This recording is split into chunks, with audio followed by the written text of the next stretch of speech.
Hey guys, how's it going? This is the RealPolitik. Apologies, try to do this live streaming a few times. This is my third attempt.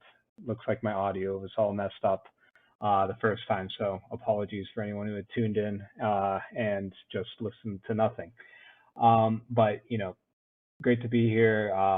This platform that I just established, the RealPolitik, it's rooted in. I pulled a Wikipedia page on the kind of international relations and political doctrine of RealPolitik, where basically policy, whether international or domestic, is kind of rooted in realism or pragmatism. Basically looking for what is the right solution, kind of regardless of ideology. It tends to have like in the international relations space, like a little bit more of like a neocon, I would say, type of interpretation, or at the very least, like realist school of international relations. But it really doesn't have to be. Frankly, as I see it, it just is about finding the right kind of policies. Sometimes that'll be right-leaning, left-leaning. Other times, it'll take. I sometimes right in the middle, and then sometimes taking the best ideas from both sides to find the right solution. I just started this platform. I have the Twitter account up. I also set up a website and a Facebook page. I'm still building up the website, so nothing much there. But Twitter page, I've just kind of been posting a little bit more of my own kind of political commentary on the issues. So, just to kind of let you all know what you're in for. The goal of this channel is to be, a kind of educational channel that kind of covers all the topics related to public policy. So whether that is, just straight politics, economics, history, I'm going to try to blend it all in and, basically offer you, the viewer, kind of some nuanced political perspectives because in today's like hyper-polarized media and political environment, I often feel like I'm on a lonely island, but, I often think that there has to be other people that kind of think the same way, that they want to hear a little bit more nuanced type of perspectives, and that's what I'm going to try to offer. I am, kind of more of a libertarian - conservative, in terms of my political ideology, but, and I am a registered Republican. But that said, I voted for candidates from both major political parties in the past, and will probably continue to do so in the future. When it comes to free markets and foreign policy, I often, at least traditionally, have affiliated with I guess the Republican Party. But when it comes to other types of issues, I often, kind of see myself leaning more Democratic. And again, kind of goes to the spirit of the channel. You got to pick the kind of best ideas and solutions from, both sides, regardless of ideologies, to kind of arrive at a good solution. So just to kind of tell you guys just like a little bit about myself, I'm from the great state of New Hampshire, from Hillsborough County, in the southern part of the state. Great state if you guys haven't been there. Would highly recommend a visit. This is up in Conway, so like northeastern part of the state. But it's truly a beautiful place, and I definitely want to get back there soon. I say get back there because right now I'm in Chicago, another great city. I'm here for grad school, and I love Chicago, great place. It's tough, as I'm sure it is for a lot of you guys out there, getting outside, considering the lockdowns and the oppressively cold winter. Doesn't bother me too much, but that said, it has been remarkably cold the past couple of days here, and now kind of across the country. So I hope everyone's staying warm and safe in this kind of weather environment. But yeah, the goal of the channel is to kind of take down, again, like working on like the educational vibe, get out some kind of more informational type of videos. I like to do like a weekly poll series. So for example, here, like just this poll today, article in Politico from ABC News, 58% of Americans believe that Trump should have been convicted in the recent impeachment trial. And, kind of expectedly, vast majority of Democrats favor it. Vast majority of Republicans are against it. But, and then 64% of independents are are in favor of it, well, so a solid majority of them as well. However, what I think is kind of interesting is that, when you look at the vote, um, 57 senators voting in favor of convicting Trump and 43 against. That basically splits exactly down the divide here in the United States, which I think is kind of interesting because often, you know, I feel like many people would say that the votes that we see often in Congress do not reflect the kind of political opinions of the rest of the country. But I think that at least in this case, for better or worse, you know, the senators voted basically in line with the country.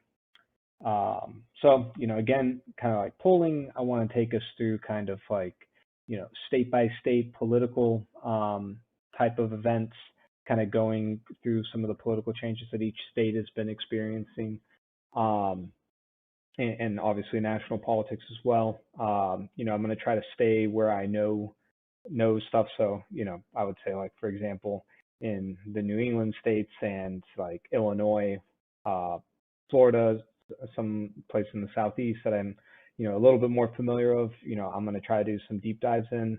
And, that said, like for other states where I'm less familiar about the politics, like let's say Oregon, I'll try to stay away from that until I can kind of formulate like better thoughts, better opinions, and get better facts so that the information I'm sharing is, well founded and well supported by the data.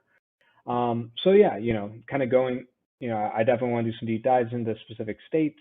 I also kind of want to just review, like I mentioned, national level politics, looking at some of like the major shifts that have occurred in the country. So obviously like one fairly well reported story in the post-op of the or post-mortem of the 2020 election was, you have this like in places like New Hampshire and the Northeast, Midwest, you kind of see this kind of across the board, like a suburban revolt against the, particularly Trump at the top of the ballot, but GOP in general, but especially at the top of the ballot relative to 2016, where I'm from in Hillsborough County, fairly suburban type of county, suburb of Boston, shifted 8 points to Biden.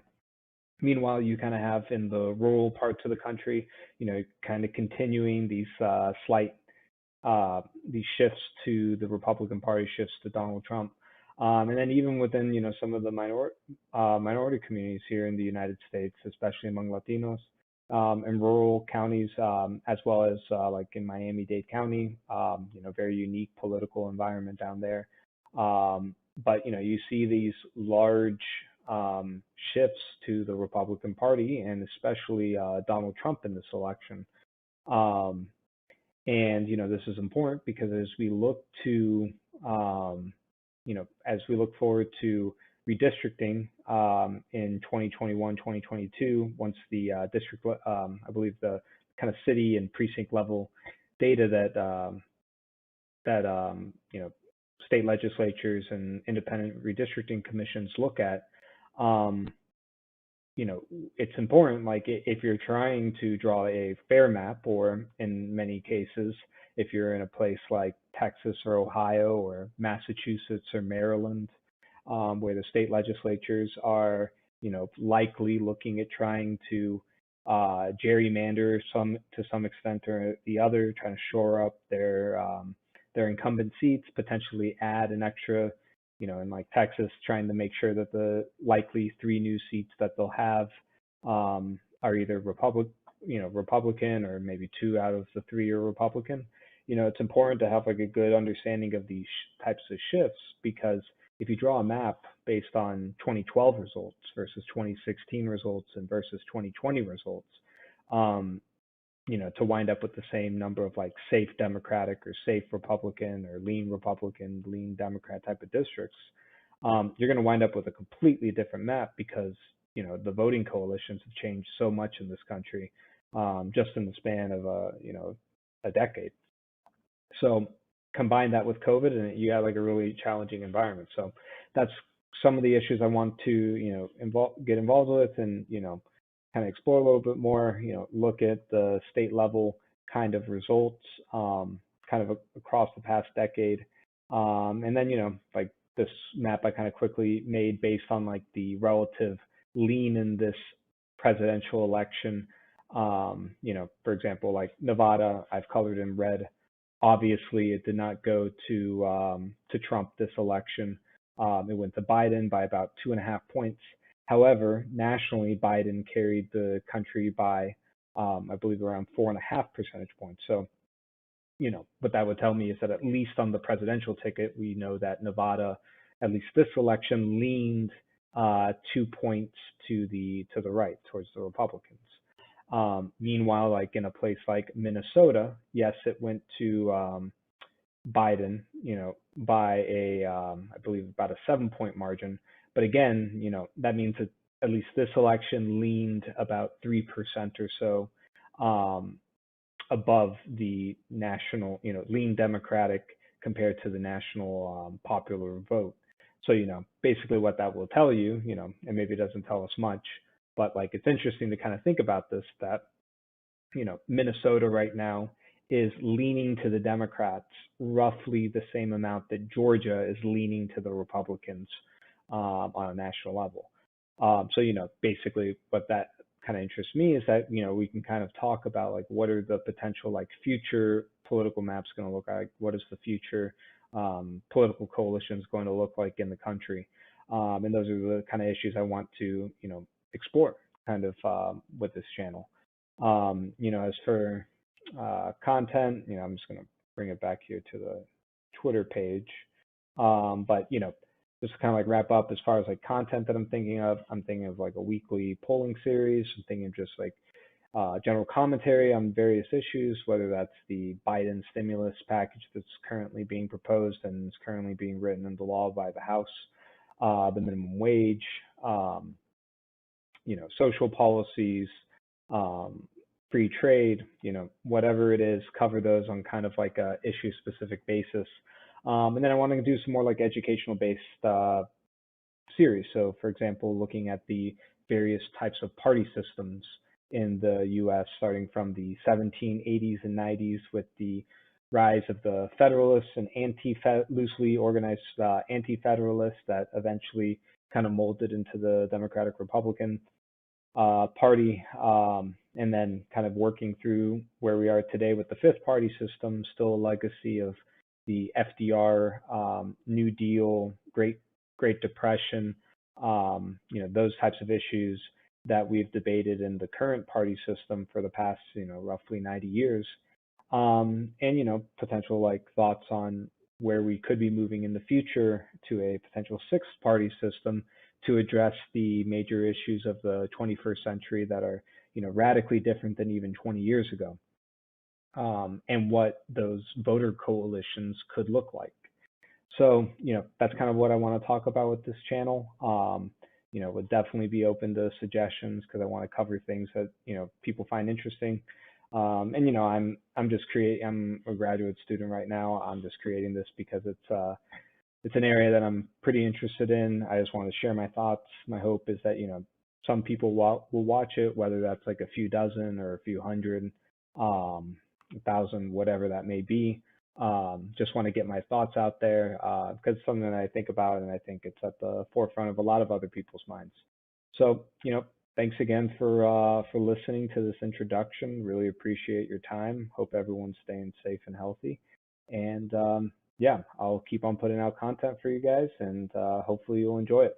Thanks again. Bye.